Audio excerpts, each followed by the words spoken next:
जय हिंद दोस्तों, स्वागत है आपका आपके अपने YouTube चैनल खेलो मैथ्स के साथ में। दोस्तों आप देख रहे हैं 10th standard ICSE board maths के वीडियोस। तो कंटिन्यू करते हैं मैथ्स का स्ट्रॉन्गेस्ट खिलाड़ी बनने का अपना ये सफर। Chapter number 21 part 1 trigonometrical identities. तो दोस्तों ट्रिग्नोमेट्री किस चिड़िया का नाम है ये तो आप अच्छी तरह जानते ही हैं, 9th स्टैंडर्ड में अच्छी तरह पढ़ चुके हैं। लेकिन फिर भी मेरी आदत है कि जब भी मैं कोई चैप्टर स्टार्ट करता हूं तो बेसिक से स्टार्ट करता हूं। तो जरा फास्ट लेंगे लेकिन बेसिक से लेंगे। किसे कहते हैं trigonometry? This is the science which deals with the measurements of triangles. Triangles के मेजरमेंट्स मतलब उसकी साइड्स एंड उसके एंगल्स की जिसमें हम स्टडी करते हैं, उस साइंस का नाम है ट्रिग्नोमेट्री। तो किसी भी राइट एंगल ट्रायंगल की 3 साइड्स में से किसी भी 2 साइड्स के रेशियो को कहते हैं ट्रिग्नोमेट्रिकल रेशियो। तो कितने कॉम्बिनेशंस पॉसिबल हैं? ये जो 3 साइड्स हैं इनमें से किसी भी 2 साइड्स के कितने रेशियोज पॉसिबल हैं, मतलब कि कितने कॉम्बिनेशंस पॉसिबल हैं रेशियोज के? तो 6 कॉम्बिनेशंस पॉसिबल हैं।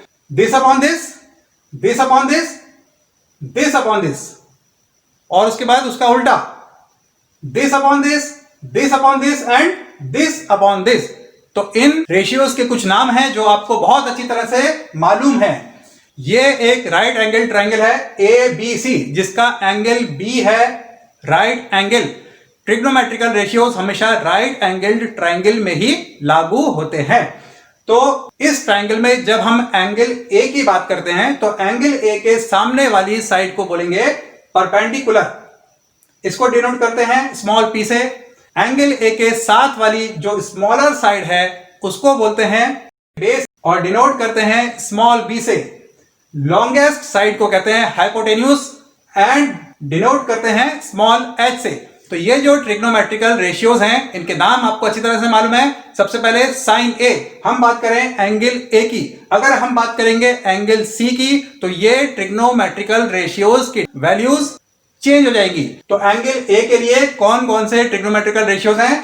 साइन SINE साइन A, जिसको हम शॉर्ट में लिखते हैं SIN sine A। Sine A is equal to P upon H यानी कि perpendicular upon hypotenuse. Cosine A जिसको शॉर्ट में कहते हैं cos A, इसकी वैल्यू होती है B अपॉन H यानी कि बेस अपॉन हाइपोटेन्यूज। इसके बाद टेंजेंट A जिसको शॉर्ट में tan A कहेंगे P upon B। Cosecant A जिसे शॉर्ट में कोसेक A बोलते हैं H upon P। Second A जिसे शॉर्ट में sec A बोलते हैं H upon B। And cotangent A जिसे शॉर्ट में cot A कहते हैं, this is B upon P। ये रेशियोज आपको अच्छी तरह से मालूम है। फटाफट आगे बढ़ जाते हैं। प्रॉपर्टीज, कुछ प्रॉपर्टीज हैं ट्रिग्नोमेट्रिकल रेशियोज की। Number 1, each trigonometrical ratio is a real number and has no unit. Obviously ये 2 साइड्स का यानी कि 2 लेंथ्स का रेशियो है। तो इन दोनों लेंथ्स की कुछ वैल्यू है, इसलिए इनका जो रेशियो आएगा वो एक रियल नंबर होगा, रैशनल नंबर होगा। हालांकि कुछ पर्टिकुलर केसेस में कुछ पर्टिकुलर रेशियोज की वैल्यू इंफिनिटी भी होती है। ये आपको अच्छी तरह से मालूम है किस किस की होती है। फॉर एग्जांपल कोसेक 0 की वैल्यू होती है इंफिनिटी, कॉट 0 की भी वैल्यू होती है इंफिनिटी। अब देखिए एक एग्जांपल से समझते हैं इस रेशियो को। Sine A equal to 3 centimetre upon 5 centimetre. ये हमने एक एग्जांपल लिया कि मान लीजिए इस ट्रायंगल में ये है एंगल A, तो साइन A इक्वल टू मान लीजिए ये साइड है 3 सेंटीमीटर, ये है 5 सेंटीमीटर। तो इसकी एक लेंथ है, इसलिए इस लेंथ की कुछ यूनिट है। ये लेंथ या तो सेंटीमीटर में होगी, किलोमीटर में होगी, मिलीमीटर में होगी, इंचेस में होगी, कोई ना कोई इस लेंथ की यूनिट जरूर होगी। लेकिन जो यूनिट इस लेंथ की है वही यूनिट इस लेंथ की भी है। तो मान लीजिए वो यूनिट है इसमें सेंटीमीटर, ये है 3 सेंटीमीटर, ये है 5 सेंटीमीटर फॉर एग्जांपल। तो 3 सेंटीमीटर अपॉन 5 सेंटीमीटर वैल्यू हो गई साइन A की। तो न्यूमरेटर में भी सेंटीमीटर है, डिनोमिनेटर में भी सेंटीमीटर है, इसलिए सेंटीमीटर से सेंटीमीटर कैंसिल हो गए। साइन A की वैल्यू आ गई 3 अपॉन 5 और इस रेशियो की कोई यूनिट नहीं है। समझ में आ गई बात? Next property, the values of trigonometrical ratios are always same for the same angle। ये वैल्यू हमेशा ट्रिग्नोमेट्रिकल रेशियोज की वैल्यूज हमेशा एंगल्स पे डिपेंड करती है, ना कि साइड्स की लेंथ पे। फॉर एग्जांपल हमने ये एक ट्रायंगल लिया है यानी कि ये हमने दो ट्राइंगल्स लिए हैं, दोनों सिमिलर ट्राइंगल्स हैं, A B C and A D E. ये जो दो ट्राइंगल्स हमने लिए हैं, इसमें एंगल ए के लिए हम ट्रिग्नोमेट्रिकल रेशियोज देखते हैं, sine A equal to B C upon A C. यह है स्मॉलर ट्राइंगल में, स्मॉलर ट्राइंगल में साइन ए की वैल्यू हो गई बी सी अपॉन ए सी, और बड़े वाले ट्राइंगल में साइन ए की वैल्यू हो गई डी ई अपॉन ए ई। तो क्योंकि इन दोनों केसेस में ही एंगल ए की वैल्यू कांस्टेंट है, इसलिए साइन ए की वैल्यू भी कांस्टेंट रहेगी। B C upon A C equal to होगा डीई अपॉन ए ई। यही बातें आपने ट्राइंगल्स के चैप्टर में अच्छी तरह पढ़ी हैं। ट्रिग्नोमेट्री के चैप्टर में इन्हीं रेशियोज के कुछ नाम रख दिए गए हैं। तो इसी तरह से cos A की वैल्यू और इसी तरह से tan A की वैल्यू हम देख सकते हैं। cos A equal to A B upon A C smaller triangle में, cos A equal to A D upon A E बड़े वाले ट्राइंगल में, tan A equal to B C upon A B smaller triangle में, tan A equal to D E upon A D larger triangle में। तो इस तरह से क्या बात समझ में आई हमें कि एंगल की वैल्यू कांस्टेंट रखते हुए ट्राइंगल का साइज चाहे कितना भी बड़ा हो जाए, कितना भी छोटा हो जाए, ट्रिग्नोमेट्रिकल रेशियोज की वैल्यू उतनी ही रहती है, यानी कि कांस्टेंट रहती है। एंगल चेंज होने पर ट्रिग्नोमेट्रिकल रेशियोज की वैल्यूज चेंज होती हैं। एंगल अगर कांस्टेंट है तो साइड्स की लेंथ चाहे कुछ भी हो, ट्रिग्नोमेट्रिकल रेशियोज की वैल्यूज चेंज नहीं होती। समझ में आ गई बात? फटाफट आगे बढ़ जाते हैं। Relations between different trigonometrical ratios. ये जो 6 टाइप्स के ट्रिग्नोमेट्रिकल रेशियोज हैं, इनमें से किस किस तरह के रिलेशंस हैं। सबसे पहले है रेसिप्रोकल रिलेशंस। साइन ए की वैल्यू है क्या? P upon H, perpendicular upon hypotenuse. Cosec A की वैल्यू है H अपॉन P, यह है P अपॉन एच, यह है H अपॉन P। न्यूमरेटर की जगह डिनोमिनेटर एंड डिनोमिनेटर की जगह न्यूमरेटर। तो इसका मतलब क्या हुआ कि साइन ए इक्वल टू हो गया 1 upon cosec A and cosec A equal to 1 upon sine A. ये सब मालूम है आपको? अब आप बोलेंगे कि सब कुछ मालूम ही है तो फिर पढ़ा क्यों रहे हैं? अरे मालूम इसलिए है क्योंकि 9th स्टैंडर्ड में आप लोग पढ़ चुके हैं, और पढ़ा इसलिए रहा हूं क्योंकि मैं हमेशा हर चैप्टर बेसिक से स्टार्ट करता हूं, कुछ भी छोड़ता नहीं हूं, कुछ भी मुझे छोड़ना नहीं है। आपको परफेक्ट से परफेक्ट, स्ट्रॉन्गेस्ट से स्ट्रॉन्गेस्ट मैथ्स का खिलाड़ी बनाना है मुझे। तो मैथ्स का स्ट्रॉन्गेस्ट खिलाड़ी बनना चाहते हैं तो सबसे पहले, अब तक अगर आपने चैनल को सब्सक्राइब नहीं किया है तो तुरंत चैनल को सब्सक्राइब कीजिए, बेल आइकन को टच कर डालिए ताकि सभी वीडियोस के नोटिफिकेशंस आपको टाइम पर मिल सकें। वीडियो पसंद आते ही लाइक कीजिए और शेयर जरूर कीजिए, क्योंकि नॉलेज वो प्रॉपर्टी है जो कि बांटने से बढ़ती है। आगे बढ़ते हैं। सिमिलरली cos A हो जाएगा, डेफिनेशन के हिसाब से आप देख लेंगे, जैसे साइन और कोसेक A में रिलेशन देखा हमने, उसी तरह से cos A इक्वल टू हो जाएगा 1 upon sec A। Similarly sec A equal to हो जाएगा 1 अपॉन cos A। इसी तरह से tan A equal to 1 upon cot A। ये सब डेफिनेशन से निकल के आ रहे हैं, आपको अच्छी तरह से 8th स्टैंडर्ड से ही ये सब मालूम है। And cot A equal to 1 upon tan A। तो इसको बोलेंगे किस तरह से हम? Sine A and cosec A are reciprocals of each other.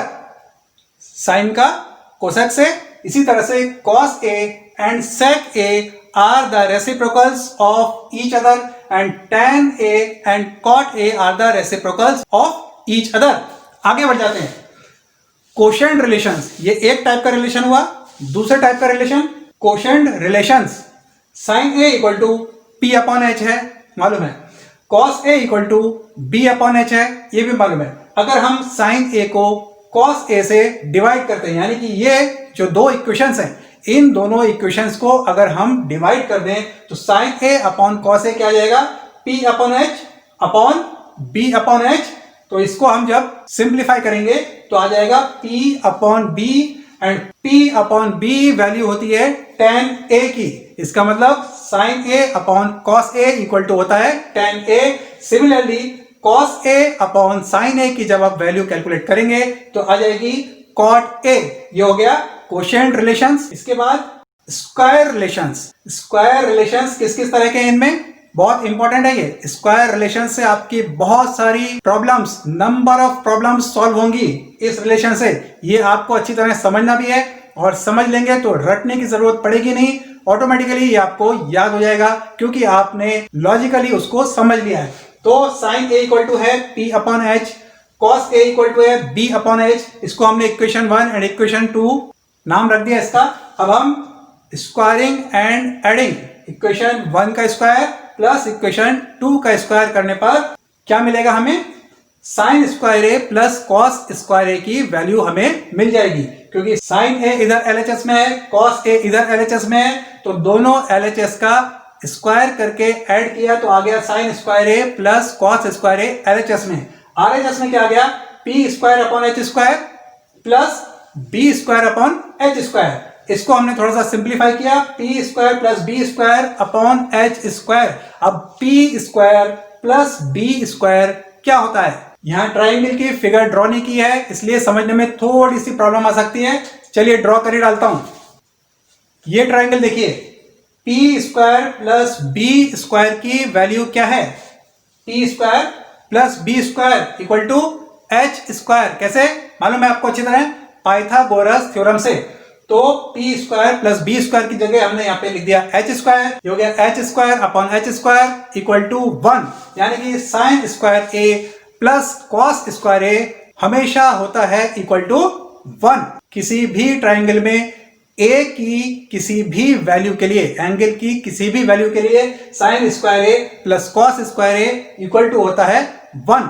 Similarly second देखिए, अब हमने वैल्यू निकाली 1 प्लस टेन स्क्वायर ए की। टेन ए की वैल्यू हमें क्या मालूम है? P upon B। तो 1 प्लस टेन स्क्वायर ए को कैलकुलेट करके देखते हैं कि क्या आता है। तो 1 plus tan square A equal to हो गया 1 plus P square upon B square. यहाँ पे एलसीएम लिया, सिंप्लीफाई किया, ये फिर से वही आ गया B square plus P square upon B square. B square plus P square की वैल्यू है H स्क्वायर, तो H square upon B square होता है सेक स्क्वायर। ये सेकंड रिलेशन हो गया। ये भी बहुत इंपॉर्टेंट है कि 1 plus tan square A equal to sec square A. इसी तरह से हमने अब वैल्यू निकाली 1 प्लस कॉट स्क्वायर ए की। तो कॉट ए की वैल्यू होती है B upon P। 1 plus cot square A equal to हो गया 1 plus B square upon P square equal to, फिर से हमने एलसीएम लिया, ऊपर आ गया हमारा न्यूमरेटर में P square plus B square upon P square. फिर से वही P square plus B square है H स्क्वायर। अब आ गया H square upon P square.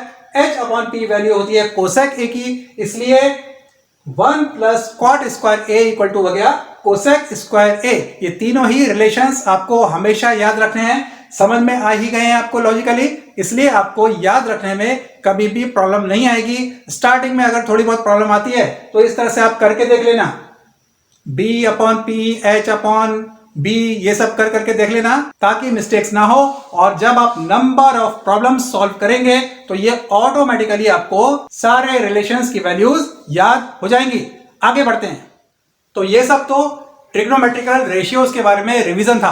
अब ट्रिग्नोमेट्रिकल आइडेंटिटीज किसे कहते हैं? When an equation involving trigonometrical ratios, ये देखिए मैं शॉर्टकट में लिखता हूं, ट्रिग्नोमेट्रिकल है ये, ठीक है। When an equation involving trigonometrical ratios of an angle A is true for all values of angle A, then the equation is called as a trigonometrical identity। देखिए ट्रिग्नोमेट्रिकल रेशियोज हमेशा right angle triangle में ही लागू होते हैं, ये बात तो आपको मालूम ही है। तो किसी भी राइट एंगल ट्राइंगल में जो एंगल A है जिसके लिए हम ट्रिग्नोमेट्रिकल रेशियोज यूज कर रहे हैं, तो उस एंगल A की वैल्यू चाहे कुछ भी हो जाए, उसके बावजूद जो इक्वेशंस सही हैं यानी कि ट्रू हैं, तो उन इक्वेशंस को कहते हैं ट्रिग्नोमेट्रिकल आइडेंटिटीज। एग्जांपल से आपको ज्यादा अच्छी तरह समझ में आएगा। अभी अभी हमने जो रिलेशंस पढ़े ट्रिग्नोमेट्रिकल रेशियोज के, कौन कौन से रिलेशंस पढ़े?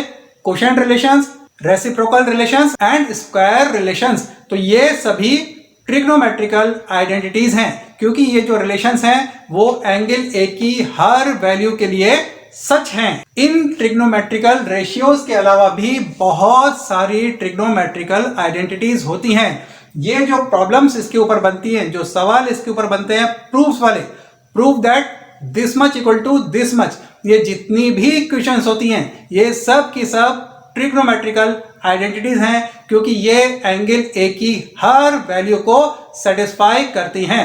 तो नंबर ऑफ प्रॉब्लम्स इसके ऊपर बनाई जा सकती हैं, इसीलिए ट्रिग्नोमेट्रिकल आइडेंटिटीज भी अनलिमिटेड हो सकती हैं। अब इस पे हम प्रॉब्लम्स लेना स्टार्ट करते हैं और सिंपल से स्टार्ट करेंगे। आपको ये बात और भी अच्छी तरह समझ में आ जाएगी कि ट्रिग्नोमेट्रिकल आइडेंटिटी एग्जैक्टली कहते किसे हैं। स्टार्ट करते हैं example.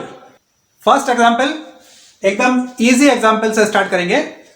Prove that tan a plus cot a equal to sec a into cosec a। तो this much equal to this much prove करना है, तो प्रूव तो करना है, लेकिन इतनी बात तो तय है कि this much equal to this much होता है। तो this much equal to this much होता है, इसका मतलब ये है एक ट्रिग्नोमेट्रिकल आइडेंटिटी। यही मैं आपको बताना चाहता था कि प्रूव दैट वाली इस तरह की जितनी भी प्रॉब्लम्स आएंगी वो सब की सब ट्रिग्नोमेट्रिकल आइडेंटिटीज हैं, क्योंकि this much equal to this much है, ये एंगल ए की हर वैल्यू को सेटिस्फाई करती हैं, इसलिए ये सब ट्रिग्नोमेट्रिकल आइडेंटिटीज हैं। तो कितनी भी ट्रिग्नोमेट्रिकल आइडेंटिटीज बनाई जा सकती हैं जो कि बेसिक ट्रिग्नोमेट्रिकल आइडेंटिटीज से मिलकर बनी हैं। कौन सी बेसिक ट्रिग्नोमेट्रिकल आइडेंटिटीज? अभी अभी जो हमने ट्रिग्नोमेट्रिकल रिलेशंस पढ़े थे, कौन कौन से? Reciprocal, quotient and square relations. ये जो तीन तरह के रिलेशंस हैं, इन्हीं तीन तरह के रिलेशंस पे ये सारी की सारी प्रूव दैट वाली इक्वेशंस सॉल्व होंगी, यानी कि प्रॉब्लम्स सॉल्व होंगी।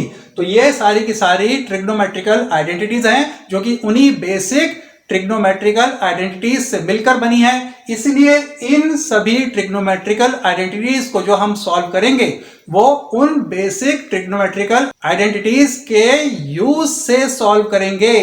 तो किस तरह से सॉल्व होगी? अब ये इसके इक्वल है, लेकिन प्रूफ तो करना है ना।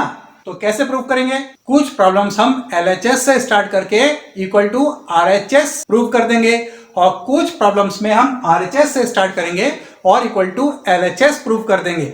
और कुछ कॉम्प्लिकेटेड प्रॉब्लम्स ऐसी भी हो सकती हैं जिसमें हम LHS को लेकर चले और एक पर्टिकुलर रिजल्ट निकाल दिया, और RHS को लेकर चले और वही पर्टिकुलर रिजल्ट निकाल दिया, तब भी तो प्रूव हो गया ना, LHS इक्वल टू RHS। तो ये तो सिंपल प्रॉब्लम है, इसमें तो इस तरह का करने की जरूरत नहीं है। इसमें तो सीधे हम LHS या RHS को लेकर चलेंगे और दूसरी साइड के इक्वल प्रूव कर देंगे। तो तरह तरह की प्रॉब्लम्स आएंगी। आपको ये पता कैसे चलेगा कि कौन सी प्रॉब्लम में LHS से स्टार्ट करें और कौन सी प्रॉब्लम में RHS से स्टार्ट करें? हम किसी भी साइड से स्टार्ट कर सकते हैं जो हमें कन्वीनियंट लगे, लेकिन हमें पता कैसे चलेगा कि हमारे लिए कौन सा कन्वीनियंट है? पता चला हमने कभी LHS से शुरू किया और फिर नहीं हुआ तो फिर RHS से शुरू कर रहे हैं, फिर समझ में नहीं आ रहा कि कब LHS से शुरू करना है, कब RHS से शुरू करना है। तो कर करके थोड़ी देखते रहेंगे, हमें पहले से कुछ तो तरकीब हमारे दिमाग में होनी चाहिए कि हम कहां से स्टार्ट करें, LHS से या RHS से। तो इसका एक छोटा सा तरीका है, हालांकि इसका कोई हार्ड एंड फास्ट रूल नहीं है, ये आपके दिमाग में ऑटोमेटिकली क्लिक होने लग जाएगा जैसे जैसे आप प्रैक्टिस करते जाएंगे। इस चैप्टर में प्रैक्टिस बहुत जरूरी है, बहुत जरूरी है। नंबर ऑफ प्रॉब्लम्स आपको सॉल्व करनी है लगातार, नोटबुक्स पे notebooks, rough notebooks, fair notebooks, कहीं पेपर मिले वो पेपर, हर जगह प्रॉब्लम्स सॉल्व करना। बहुत ज्यादा प्रैक्टिस की इसमें जरूरत है, लेकिन ये चैप्टर उतना ही मजेदार भी है। नशा हो जाता है जब आप प्रैक्टिस करनी शुरू करते हैं, जब एक के बाद एक प्रॉब्लम सॉल्व करनी शुरू करते हैं और वो सॉल्व होती चली जाती हैं, कहीं कहीं अटकते हैं, फिर सॉल्व होती हैं, फिर अटकते हैं, फिर सॉल्व होती हैं। नशा हो जाता है, नशा। इतना मजा आता है इन इक्वेशंस को सॉल्व करने में। आप स्टार्ट करेंगे और नंबर ऑफ क्वेश्चंस की जब आप प्रैक्टिस करेंगे तब आपको ये बात समझ में आएगी। तो मैं एक मोटी मोटी तरकीब जो आपको बता रहा था वो ये थी कि मोस्टली प्रॉब्लम्स में हम हार्डर साइड से स्टार्ट करते हैं। अब हार्डर साइड कौन सी होती है? देखिए इस प्रॉब्लम में, देखिए एक साइड में है tan एंड cot और दूसरी साइड में है sec एंड cosec। तो ये 1/cos a equal to sec a, 1/sin a equal to cosec a। जबकि tan एंड cot क्या होते हैं? sin a upon cos a, cos a upon sin a। इसमें दो का रेशियो है, इसमें सिर्फ एक है। तो ये जो tan एंड cot की जो फॉर्म होती है वो बेसिक नहीं मानी जाती, बेसिक माने जाते हैं sin एंड cos। तो ये तो बेसिक के ही रेसिप्रोकल्स हैं, इसलिए ये इनके कंपैरिजन में बेसिक हो गए। तो यहां पे हार्डर साइड कौन सी मानी जाएगी? tan A plus cot A वाली साइड, यानी कि LHS, यानी कि हम इस प्रॉब्लम को LHS से स्टार्ट करेंगे। तो हार्डर साइड से क्यों स्टार्ट करते हैं? फिर से वही क्यों स्टार्ट करते हैं हार्डर साइड से? क्योंकि आप इसको इस तरह से समझ लीजिए कि एक साइड में तो है प्रॉब्लम और दूसरी साइड में है सॉल्यूशन। ये तो है प्रॉब्लम और ये है आंसर। ये मान के चलिए कि इस प्रॉब्लम का ये आंसर है, ये रिजल्ट है इस प्रॉब्लम का। इसमें से एक को आप प्रॉब्लम मान के चलेंगे और एक को सॉल्यूशन। तो सॉल्यूशन आसान होता है, यानी कि रिजल्ट आसान होता है, या प्रॉब्लम आसान होती है? ऑब्वियसली प्रॉब्लम कठिन होती है, रिजल्ट आसान होता है। तो कठिन को लेके चलेंगे और उसको आसान बनाएंगे, यानी कि प्रॉब्लम को लेके चलेंगे और सॉल्यूशन निकालेंगे, यानी कि हार्डर साइड को लेकर चलेंगे और इजियर साइड की तरफ ले जाकर उसको प्रूव करेंगे। तो स्टार्ट कर देते हैं। जब हम प्रॉब्लम सॉल्व करना स्टार्ट करेंगे तो मेरी ये बात आपको और भी अच्छी तरह से समझ में आ जाएगी, हार्डर एंड इजियर साइड वाली। स्टार्ट करते हैं LHS से। तो ये हो गया LHS। अब देखिए हम इसको सॉल्व कैसे करेंगे। जैसा कि मैंने बताया कि बेसिक आइडेंटिटीज के यूज से सॉल्व करेंगे। तो बेसिक्स में इसको हम तोड़ेंगे। tan A की वैल्यू क्या होती है? sin A upon cos A। ये हो गया tan A equal to sin A upon cos A and cot A equal to cos A upon sin A। अब क्या करना है आपको मालूम ही है, एलसीएम लेंगे और इन दोनों को ऐड कर देंगे। ये आ गया एलसीएम लेके cos A into sin A, LCM हो गया। cos A से इसको कैंसिल किया और जो आया उसको sin A से मल्टीप्लाई किया, आ गया sin स्क्वायर A। इसी तरह से यहां पे आ गया cos स्क्वायर A। अब स्क्वायर वाली आइडेंटिटी क्या है? sin square A plus cos square A equal to 1। अब इसकी जगह हम लिख देंगे 1।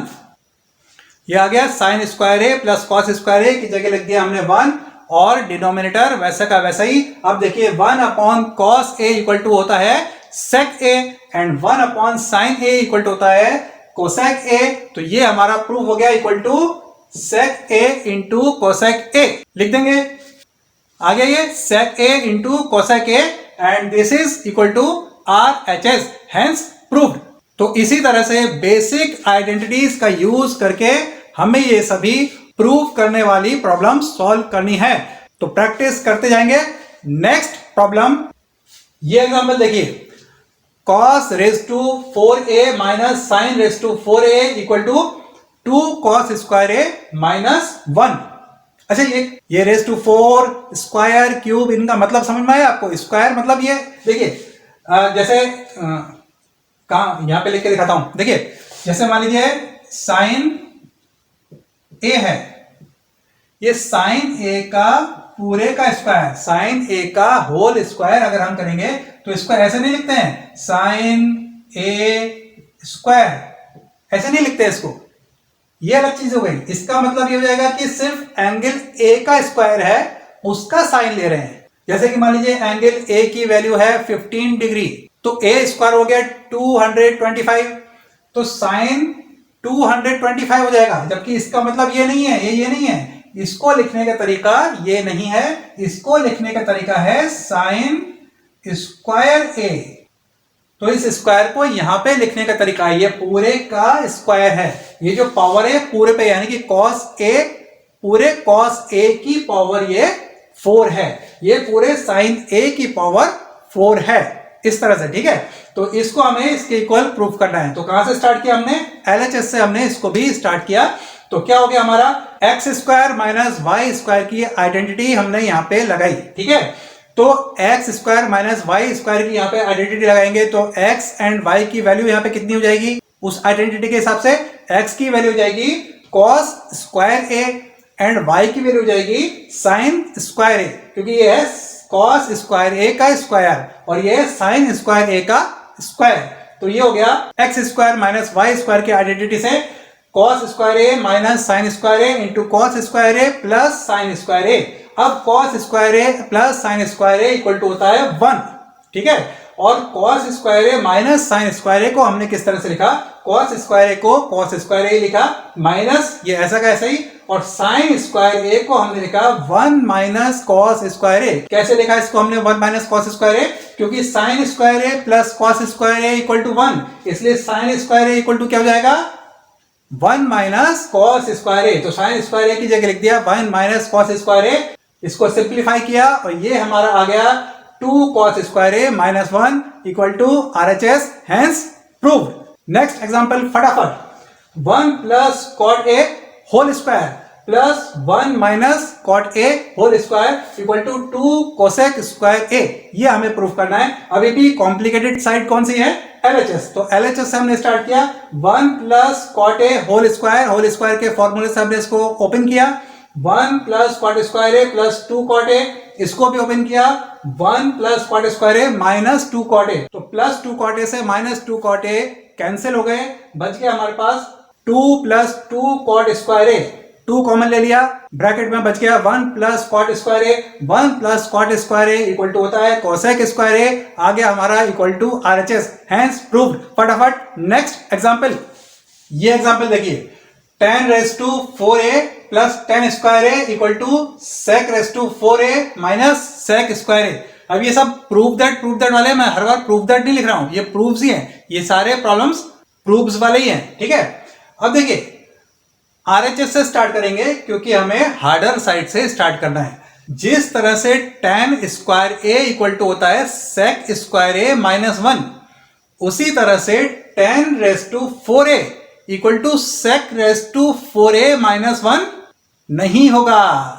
जो रिलेशन स्क्वायर के लिए है वही रिलेशन रेज टू 4 के लिए भी हो जाएगा, ये जरूरी नहीं है। इसलिए जो चीज प्रूव नहीं है उसको वैसे ही यूज नहीं कर लेंगे।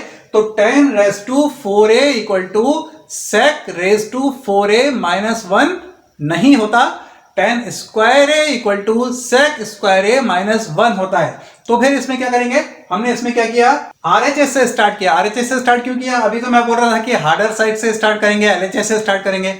LHS से मैंने सिर्फ इसलिए नहीं स्टार्ट किया क्योंकि ये प्रॉब्लम दोनों तरह से उतनी ही आसानी से सॉल्व हो रही है, और LHS से स्टार्ट करके बुक में दिया हुआ है वो एक सॉल्यूशन आपको मिल गया, एक और सॉल्यूशन इस तरह से आपको मिल जाएगा क्योंकि बुक में LHS से स्टार्ट किया है, इसलिए मैं RHS से स्टार्ट करके इस प्रॉब्लम को सॉल्व कर रहा हूं। तो RHS इक्वल टू, ये इसमें से हमने कॉमन ले लिया sec स्क्वायर ए, sec स्क्वायर ए कॉमन ले लिया, बच गया sec square A minus 1 bracket में, हो गया सॉल्व।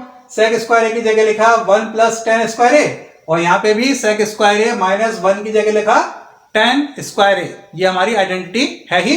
तो ब्रैकेट को ओपन किया इक्वल टू LHS, प्रूफ हो गया। इसी तरह से हम LHS से भी स्टार्ट कर सकते थे, इसमें से tan स्क्वायर ए कॉमन लेते और ब्रैकेट में tan स्क्वायर ए प्लस 1 बचता, तो उसको sec स्क्वायर में कन्वर्ट कर दे और इक्वल टू RHS बड़ी आसानी से आ जाता है। ये प्रॉब्लम्स देखने में थोड़ी सी कठिन लगेंगी आपको स्टार्टिंग में, लेकिन जैसे ही आप करना स्टार्ट करेंगे बहुत आसानी से सॉल्व होती हैं। बस सारी की सारी आइडेंटिटीज आपके दिमाग में भरी रहनी चाहिए। Next example, 1 plus cos A upon 1 minus cos A equal to cosec A plus cot A का होल स्क्वायर। ये प्रॉब्लम देखिए, देखने में थोड़ी सी कॉम्प्लिकेटेड दिखाई दे रही है लेकिन बहुत आसान है, बहुत सारे मेथड से सॉल्व हो सकती है। एक मेथड आपके बुक में दिया है, मैं अलग मेथड से सॉल्व कर रहा हूं। जैसा कि मेरे दिमाग में हमेशा कीड़ा रहता ही है, कीड़ा नहीं रहता है, बुक का मेथड आपको पता चली जाएगा, एक और मेथड आपको मिल जाए, इसलिए मैं अक्सर जहां जहां पॉसिबल हो अलग मेथड से करता हूं। तो देखिए बुक में भी RHS से स्टार्ट किया है, मैं भी RHS से स्टार्ट कर रहा हूं, लेकिन बुक में ब्रैकेट को ओपन किए बिना सॉल्व कर दिया है, मैं ब्रैकेट को ओपन करके सॉल्व कर रहा हूं, बाकी कुछ भी चेंज नहीं है। तो ब्रैकेट ओपन किया, होल स्क्वायर को ओपन किया, cosec square A plus cot square A plus 2 cosec A cot A, और यहाँ पे हमने इसको साइन एंड कॉस में तोड़ लिया। मोस्टली प्रॉब्लम्स में हमें एक ही काम करना है कि टैन, कॉट, सेक, कोसेक, इन सब को हमें साइन एंड कॉस में कन्वर्ट करके सॉल्यूशन को आगे बढ़ाना है। सॉल्यूशन बड़ी आसानी से हो जाता है। तो ये साइन कॉस में तोड़ लिया हमने सबको, ये हो गया 1 upon sign square A cos square A upon sign square A, ये हो गया 2 कोसेक ए की जगह लिख दिया 1 upon sine A, cot A की जगह लिख दिया cos A upon sine A. तो ये हो गया, नीचे डिनोमिनेटर में हर जगह sine square A sine square A sine square A आ रहा है, तो एलसीएम हो गया साइन स्क्वायर ए, लेकिन हमने अब साइन स्क्वायर ए को कन्वर्ट कर दिया 1 माइनस कॉस स्क्वायर ए में, और ऊपर आप देख रहे हैं कि हमारा बन गया 1 प्लस कॉस ए का होल स्क्वायर। तो अब ये होल स्क्वायर बन गया, और नीचे हो गया आपका 1 माइनस कॉस स्क्वायर ए को हमने कन्वर्ट कर लिया 1 माइनस कॉस ए इंटू 1 प्लस कॉस ए। तो 1 प्लस कॉस ए से 1 प्लस कॉस ए एक बार कैंसिल हो गया, आ गया हमारा LHS, ये हो गया एक मेथड। एक और मेथड बुक में दिया है और इसके अलावा तीसरा मेथड ऑल्टरनेटिव मेथड ये भी बुक में दिया है। कैसे? अब हम इसको LHS से स्टार्ट कर रहे हैं। कैसे? 1 plus cos A upon 1 minus cos ए था, तो 1 माइनस कॉस ए को देखते हुए, जैसा कि हम अक्सर कितनी ही प्रॉब्लम्स में करते आए हैं कि 1 माइनस कॉस ए को देखते हुए 1 प्लस कॉस ए से न्यूमरेटर एंड डिनोमिनेटर को मल्टीप्लाई कर दिया, तो ऊपर तो बन गया 1 प्लस कॉस ए होल स्क्वायर और डिनोमिनेटर में हो गया आपका 1 माइनस कॉस स्क्वायर ए। सिंपल। अब 1 माइनस कॉस स्क्वायर ए को हमने लिख लिया साइन स्क्वायर ए, तो ये हो गया 1 plus cos A upon sine ए का होल स्क्वायर। तो अब जो डिनोमिनेटर में साइन ए आया ना, क्योंकि ब्रैकेट के अंदर साइन ए आया, होल स्क्वायर है, ब्रैकेट के अंदर साइन ए आया, इसको हमने अलग अलग कर लिया, 1 upon sine A plus cos A upon sine A whole square. इसकी वैल्यू हो गई कोसेक ए, इसकी वैल्यू हो गई cot A whole square. Proved है कि नहीं? एकदम आसान, बस प्रैक्टिस चाहिए। Next example, cot A plus tan B. अब ये बी आ गया, जिस तरह से ए एंगल के लिए ये आइडेंटिटीज ट्रू हैं, उसी तरह से बी एंगल के लिए भी ये आइडेंटिटीज ट्रू हैं। Cot A plus tan B upon cot B plus tan A equal to cot A into tan B. अब यहां पे हमने स्टार्ट किया LHS से, क्योंकि LHS हार्डर साइड है, तो हमने इसको कॉस एंड साइन में अपने हमेशा की तरह ब्रेक किया, और ब्रेक करने के बाद बड़ी आसानी से ये एलसीएम वगैरह लेके, ये देखिए कॉस ए एलसीएम लेने के बाद जो न्यूमरेटर में आएगा cos A cos B plus sign A sine B, और डिनोमिनेटर के न्यूमरेटर में भी आएगा cos A cos B plus sign A sine B. वो दोनों कैंसिल हो जाएंगे, डिनोमिनेटर का डिनोमिनेटर ऊपर चला जाएगा और न्यूमरेटर का डिनोमिनेटर नीचे आ जाएगा। डिवीजन की मेन लाइन हमेशा इक्वल्स के ठीक सामने ड्रॉ करेंगे, ये आदत डालिए। गलत तरीके से लिखने की आदत बिल्कुल मत डालिए। कहीं भी इक्वल लगा हुआ है और कहीं भी ये डिवीजन हुए चले जा रहे हैं, अपॉन, ऐसा मत कीजिए। कि जो डिवीजन की मेन लाइन होती है वो हमेशा इक्वल्स के सामने ड्रॉ की जाती है। तो ये हो गया, इस तरह से हमारा इसको कन्वर्ट कर दिया, cot A into tan B हमारा प्रूफ हो गया। ऑल्टरनेटिव मेथड इसका भी है, देखिए बहुत मजेदार, कितना अच्छा मेथड है कि देखिए हमने देखा कि इधर कॉट ए है, इधर टेन बी है। ए वाले में क्या है? कॉट, और बी वाले में क्या है? टेन। इधर ए वाले में कॉट भी है और कहीं ए वाले में टेन भी है, बी वाले में कहीं टेन भी है और कहीं बी वाले में कॉट भी है। तो हमने RHS को देखते हुए सभी ए वालों को कॉट में कन्वर्ट कर लिया और सभी बी वालों को टेन में कन्वर्ट कर लिया। ये किया हमने ऑल्टरनेटिव मेथड में, हमने LHS को लिया cot A plus tan B, ये तो था ही, क्योंकि कॉट के साथ ए ये RHS में था, टेन के साथ बी ये भी RHS में था, इसको तो ऐसे रन दिया। अब नीचे जो कॉट के साथ बी था, कॉट बी था, उसको हमने टेन बी में कन्वर्ट कर लिया क्योंकि RHS में टेन बी है। इसी तरह से टेन ए था तो RHS में है कॉट ए, तो इसलिए टेन ए को भी कॉट ए में कन्वर्ट कर लिया, बस एलसीएम लिया और इक्वल टू RHS हमारा प्रूव हो गया। तो इस तरह से देखिए, देखने में ये थोड़े से कठिन लगते हैं सवाल स्टार्टिंग में, लेकिन इस चैप्टर में सबसे मजेदार चीज क्या है कि जब आप प्रॉब्लम की शक्ल देखते हैं तो थोड़ा सा आपको डर लगता है, स्टार्टिंग में डर लगता है कि अरे ये कैसे होगा, लेकिन अपनी जो बेसिक आइडेंटिटीज हैं उसके यूज से जैसे ही आप प्रॉब्लम को सॉल्व करना स्टार्ट करते हैं, स्टार्ट करते ही आपको पता चलता है कि अरे ये तो बड़ी आसानी से सॉल्व हो रहा है। जब तक स्टार्ट नहीं करते तब तक लगता है कि अरे कैसे होगा, और जैसे ही स्टार्ट किया पता लगता है 2 स्टेप में वो तो सॉल्व हो रहा है। यही मजा है इस चैप्टर का, और मेरा तो हमेशा से ये फेवरेट चैप्टर है। ट्रिग्नोमेट्री, हर तरह की ट्रिग्नोमेट्री मेरी हमेशा से फेवरेट रही है। तो बस आपको इसमें प्रैक्टिस में किसी भी तरह की कमी छोड़नी नहीं है। तो इसी बात पे कर डालिए चैनल को सब्सक्राइब, बेल आइकन को कर दीजिए टच, वीडियो पसंद आने पर लाइक कीजिए और शेयर जरूर कीजिए, क्योंकि नॉलेज वो प्रॉपर्टी है जो कि बांटने से बढ़ती है। और इसके आगे अभी हम प्रॉब्लम्स में बहुत ज्यादा खेलने वाले, बहुत मजे करने वाले हैं, बहुत प्रैक्टिस करने वाले हैं। एक से एक ट्रिकी प्रॉब्लम्स आएंगी और जैसे ही ट्रिक लगेगी उतना ही मजा आएगा। जितनी कठिन प्रॉब्लम सॉल्व होने के बाद उतना ही मजा देती है, इतना याद रखिए। तो मिलेंगे इस चैप्टर के नेक्स्ट पार्ट में। ये था पार्ट 1। पार्ट 2 में हम और भी ज्यादा ढेर सारी प्रॉब्लम से दो हाथ करेंगे। तब तक आप लोग पिल पढ़िए और ज्यादा से ज्यादा प्रॉब्लम्स को सॉल्व कीजिए। नेक्स्ट लेक्चर देखने से पहले आपको अपने हाथ से बहुत ज्यादा प्रॉब्लम सॉल्व करनी है। जब तक अपने हाथ से नहीं सॉल्व करेंगे, ऐसे ही वीडियोस को देखते रहेंगे तो प्रॉब्लम्स को सॉल्व करना सीख नहीं पाएंगे। अपने हाथ से सॉल्व कीजिए, देखिए बहुत मजा आएगा। मिलते हैं नेक्स्ट पार्ट में। जय हिंद।